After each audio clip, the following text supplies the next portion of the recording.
Здравейте! Ние сме на морето в Синаморец, и сме на гости на хотел Анкор. Те ни спечелиха с невероятното си гостоприемство, изключително вкусните си ястия и италианската пеща, с която разполагат.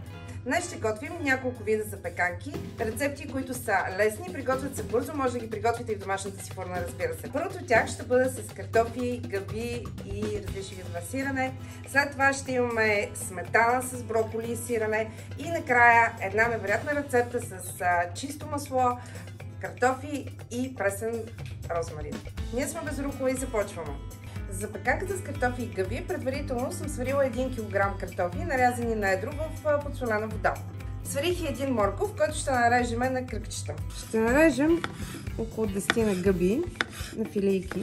След това ще нарежем няколко кръгчета от сварените моркови.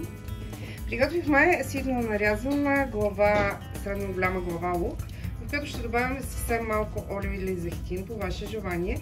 И тъй като ние имаме невероятната възможност да готвим на място, където има разкошна пещ, ще сложим този лук в пещта, за да се карамелизира добре и след това ще го използваме за нашата запеканка. Вие, разбира се, можете да постигнете подобен ефект, като го сложите във вашата кухненска форма.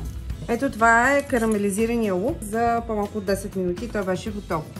Сега започваме да сглобяваме нашата запеканка. Всякакъв съд, керамично особено или от янска тенжера, може да бъде подходящ, но ние имаме уникални сахани, в които ще я приготвиме, тъй като, както вече ви казах, ще използваме пеща.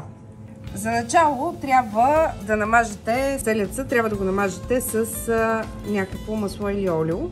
Аз ще използвам олио в случая. Първо ще сложим картофи. Върху тях ще разпределим от карамелизираният лук. Слагаме малко от свареният морков. И добавяме суровите гъби. Знаете, че гъбите, пачурките особено, каквито са в нашия случай, могат да се хапват дори и сурови, така че тях няма нужда да ги обработвате предварително, защото те са много крехки и се изготвят изключително бързо.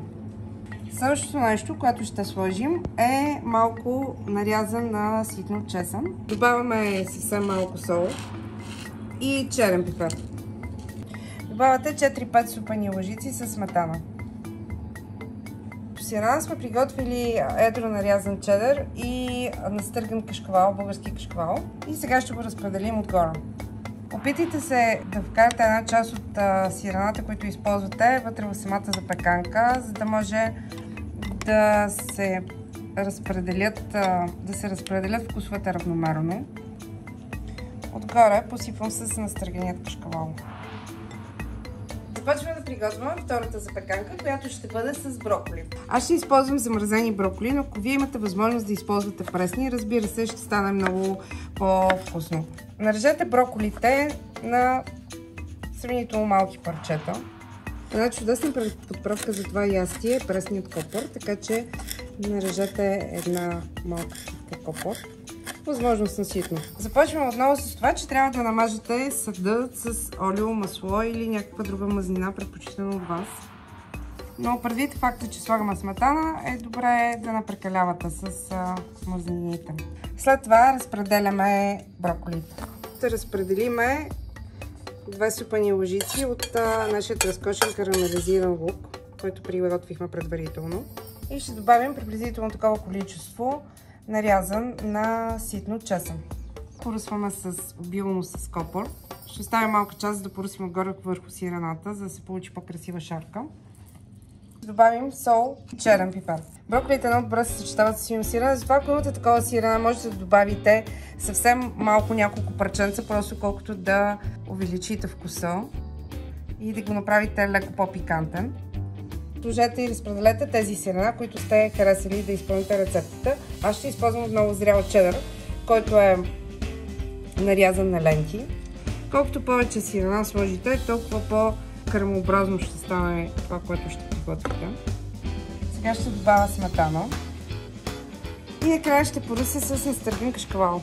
Слагайте кашкавала повече в центъра, защото той така или иначе ще се разтопи до краищата на вашия съд. Ще поръся с още малко копър, за да се разтопи между сиренето и да получим така по-красива шарка Наближава време за вечеря и ние приготвяме нещо трето ястие, което ще бъде от печени картофи с розмарин. Сложете малки парченца масло в вашия съд за печене на дъното. Сложете предварително сварените и нарязани на купчета картофи. Задължително добавяме черен пипер и сол. След това чесън. Колкото повече, толкова по-добре. Затова ще сложа една пълна супена лъжица нарязана ситно чесън. Отгоре ще добавим още съвсем малко масло. Вземаме пресен розмарин и част от листата ги отделяме от тяхната дръжка и ги посипваме върху ястието. Можете, ако искате да сложите и едно клонче за красота. Тези печени картофи с масло, чесън и розмарин могат да бъдат използвани както за предястие или за основно ястие, така също така и за гарнитура към някой вкусно парче месо, което сте приготвили. Приготвихме всичко и отиваме при нашата пещ, където ще изпечем тези невероятни ястия. Пристигнахме! Започваме да ги слагаме в пещта и ще ги печем в 10 минути. Първо слагам картофите с гъби. След тях нашите невероятни картофи с розмарин и масло. И накрая броколи с сметана и сирена. Затваряме вратата на пещта и чакаме магията да се случи.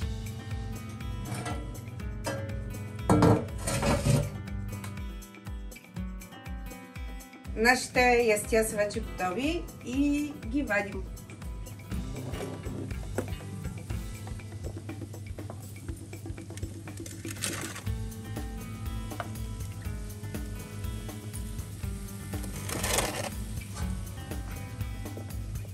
Днес бяхме на гости в хотел Анкор и с тях в тяхната пещ приготвихме 3 уникални запеканки. Продуктите, които използвахме, са съвсем обикновени, комбинацията от вкусове обаче е незабравима. Сиренето се разтегля просто невероятно. Гледнете колко красиво се получава. А миризмата на топено сирене, броколи, сметана, картофи въобще е наистина чудесно.